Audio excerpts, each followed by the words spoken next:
Would you agree with me if I told you that it's not okay to fail? And actually, it has never been okay to fail. I know most of you are being shocked, like, what is this gentleman saying? The truth is like this.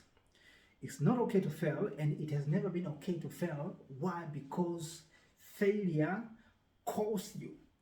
Failure, it will cost you time. It will cost you resources. Failure will cost you dignity. And too much worse, failure can cost you life.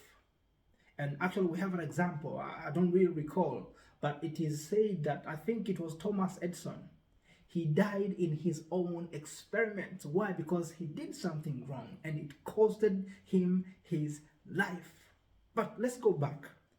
If it's not okay to fail, why do many motivational speakers use the word or use the statement, it's okay to fail? I think it's really important to use this statement because for many people, they don't find enough reasons why they should go for something they truly know that they will fail. So you have to find a way to make this person jump over the failure. Why? Because failure is necessary. Whether you like it or not, you are going to face failure. Whether you think you want to take it or not, you are going to face the failure. Why? Because let us take an example. If somebody wants to learn to make bread, if you try not to make a bread, you might make some mistakes on the way, and with the repetition, you are going to get better. But if you don't practice at all, then you have failed altogether in its totality. And this is why people will encourage you, like, okay, it's okay to lose some money as long as you practice enough and you'll become better, which is actually the truth. But this does not make failing okay because you're losing money. If you had a chance, or if you had a way to make that encounter successful, why would you let it slide? And the reason I'm saying this is because I've met with a number of people. Some they're my friends, some are just people who I met all the way, and we discussed it. And I realized some people nowadays they are letting themselves lose because of that excuse. They say it's okay to fail, so no need to complicate on this project. You know, you don't need to stress up on this project because why? We don't have to win.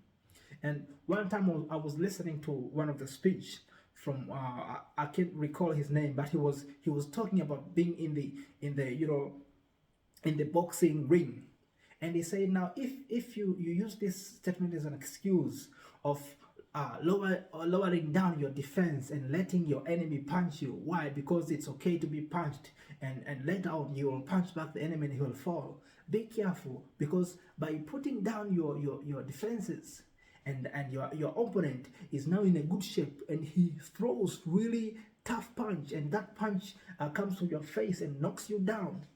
Be careful, because you might not be able to get up again.